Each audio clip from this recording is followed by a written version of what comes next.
Good morning, folks, and welcome to Members Stock Chart Request. This is where we review the stocks that our members submit for me to review. And while these are not necessarily my picks, sometimes we do trade these positions because, frankly, my members are pretty smart and they have a good eye for trade setups. So let's begin with the morning. How are we looking this morning? Well, we have the Dow, S&P, and the Russell futures up substantially this morning, strong. We have the US dollar, which is up on the session. This is the dollar here, 4-hour chart. And you can see that they're attempting to rally it. There's a problem, though. And the problem is this, is that at 8:30, you have the jobs numbers which come out. And if they meet expectations, which are substantial, high, the dollar is not going to rally all that much because, frankly, it's priced in. Now, if we see a strong beat on the jobs data, you should expect a rally in the U.S. dollar.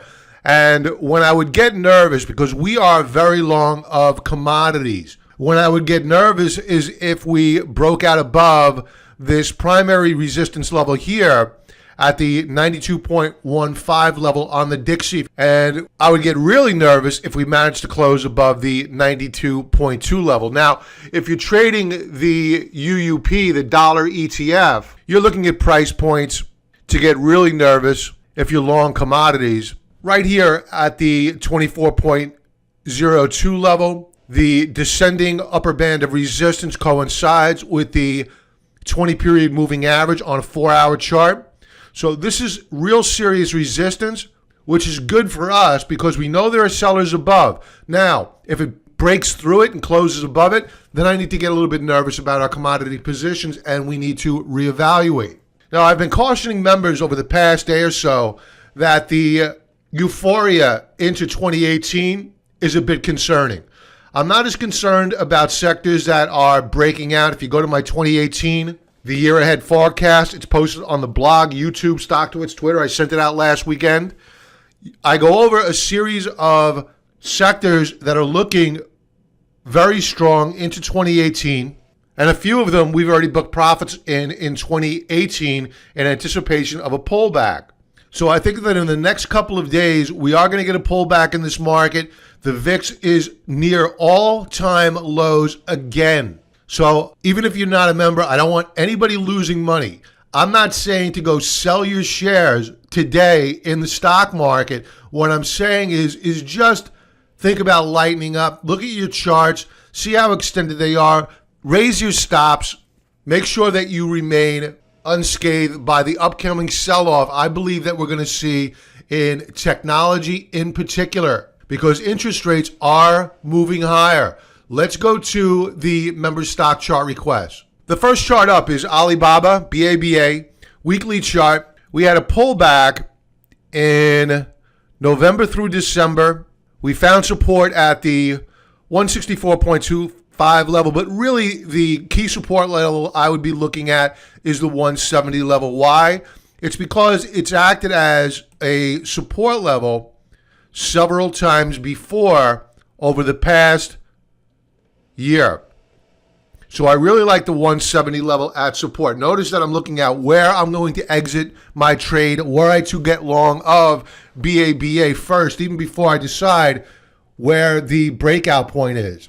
So now let's talk about breakout points. Where would I get excited about buying BABA? On a breakout above this upper band of resistance at the 186 level. We need to see it close above that level on a weekly basis. I would scratch the itch, open up a small position. It'll probably bounce around, retesting the support level. You could buy at that support level, but if we break down below this upper band of resistance, you're going to want to think about stopping out of the trade. Why? It's because that would be a breakout point failure or a bull trap. You do not want to be long of a stock that fails to hold its breakout, especially a stock that's had a fairly good consolidation like this. A breakout is a validation of the consolidation. And like I always like to say, the longer the consolidation, the greater the validation of the breakout point. Volume this week is good. We're looking at a tight formation on Ultimate Oscillator. Let's drill down. Let's take a look at a daily chart. A daily chart shows that we have a breakout on a daily basis at the 185 level. So if you are disciplined, if you're willing to really commit to yourself that you're going to use a stop right below the 185 level on a closing basis, forget an intraday basis, on a closing basis, meaning if at 3:55 Eastern Standard Time, it appears as though you are not going to close back above 185, I would get out. Wait for it to either A, pull back to this lower band of support here, or B, again recapture this 185 level. Volume has been very good this week. So we have some institutional demand in here for BABA. Our Stokes are rising with both lines above 50. Really good stuff. I think that net, the path of least resistance remains higher. I really like this long consolidation. Our next chart up is 10 cent holding. I love the way they spell that. 10 cent holding. That's cool. All right, so we have RSI at 76.47. So we're getting a bit overbought here, but really in the end, what matters most is price action and volume action. So we're showing that the path of least resistance on this weekly chart is clearly to the upside. We have a bullish key reversal so far this week. So the path of least resistance remains higher on a weekly basis. We have resistance above at the 56.05 level. RSI is rising. Stokes are rising. No divergences on a weekly basis. Volume action is good this week. We should come in about average. Watch the MACD for a possible double top here.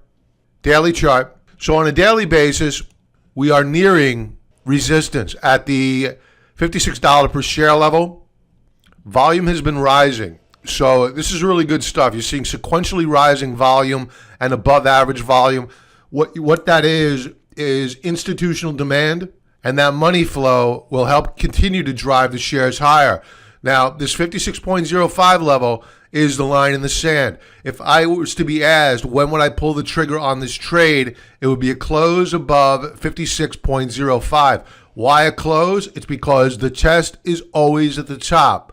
Are there sufficient enough sellers out there, meaning buyers back here who are looking to sell this rally, or if there are institutions out there that are using this prior high as a target to go beginning to unload their shares, we'll know when we get there. Now, if we close above it, clear blue skies, no overhead supply above.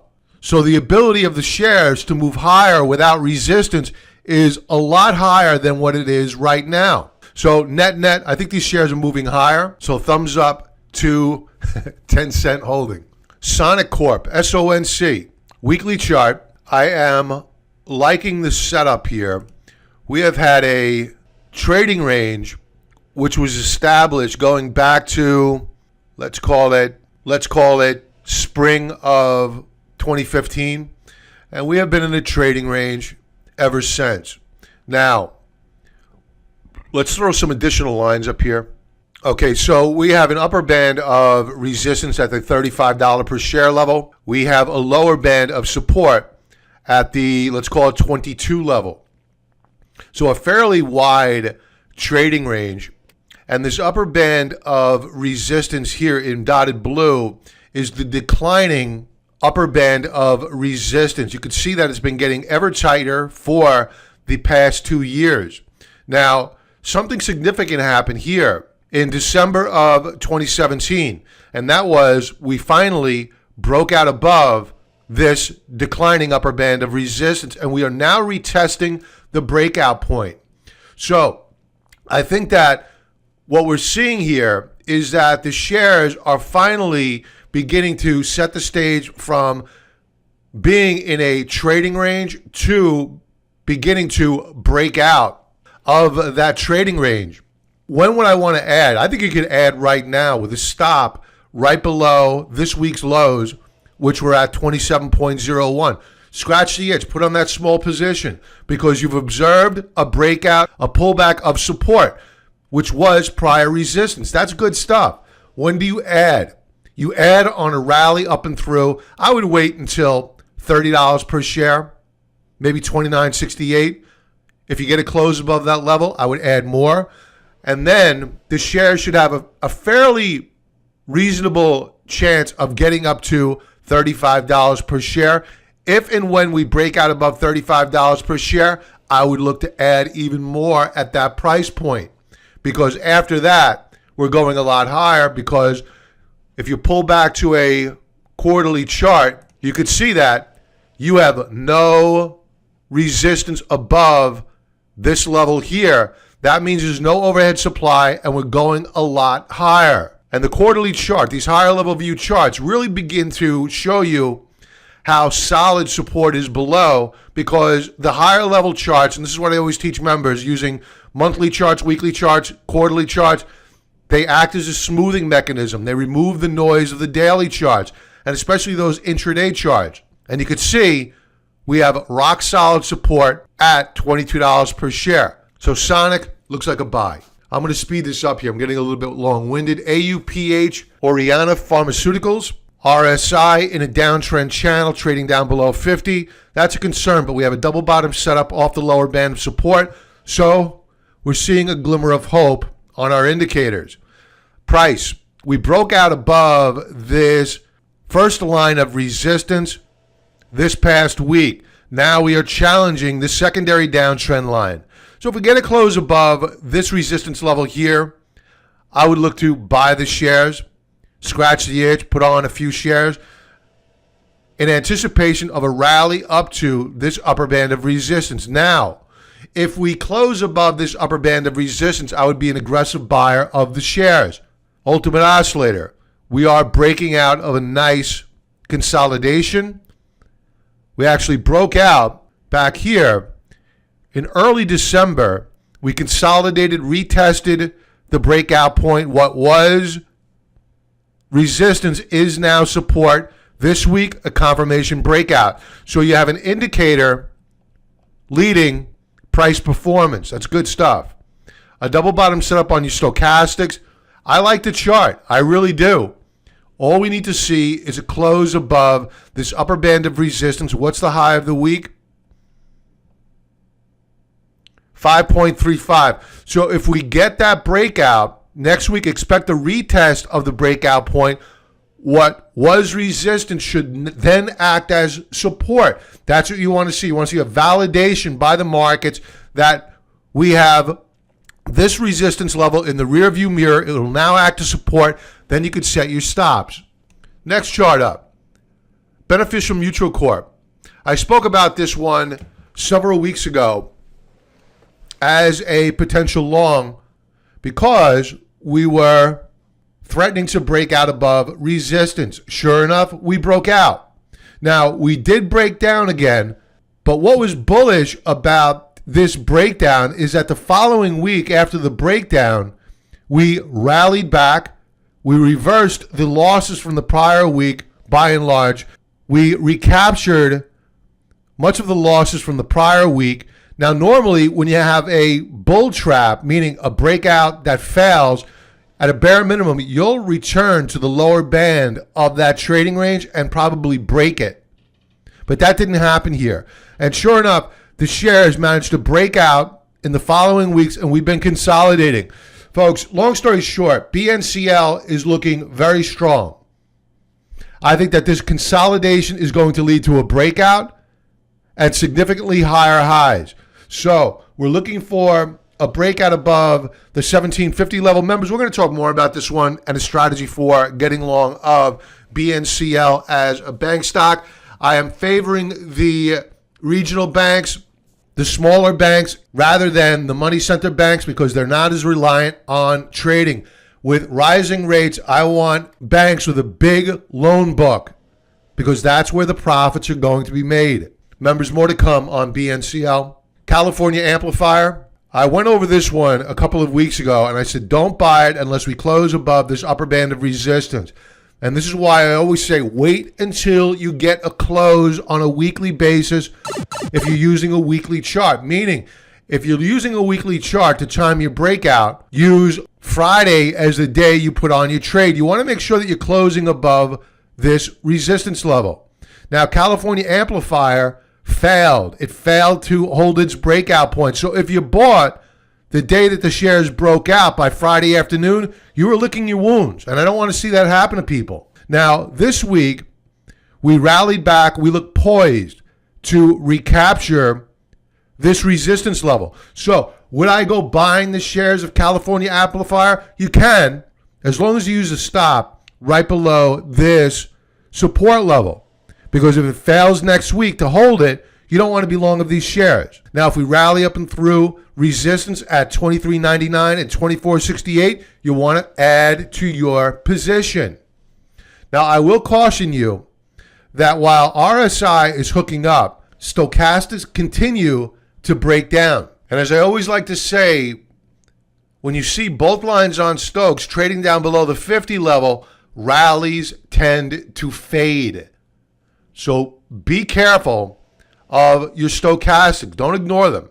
And I would wait until we see how we are prepared to close in the final half hour of trade today on CAMP before I opened up my position. Last chart up is the TZA. The TZA puts you 3 times short of the Russell 2000. Now, we broke out on the TZA on RSI back, believe it or not, in November. We've been pulling back and retesting the breakout point. Same deal here. For stochastics, we broke out in early December. We're rolling back over, retesting the breakout point. We'll see whether or not they hold and they pass the test. Now, in terms of price, we remain in a downtrend channel. I put up this early warning signal here a few weeks ago, and we managed to break out above it after we flashed a bullish key reversal the week of December the 4th. Now, what we are seeing here is a consolidation on the TZA. Would I go buying the TZA right now? Probably not.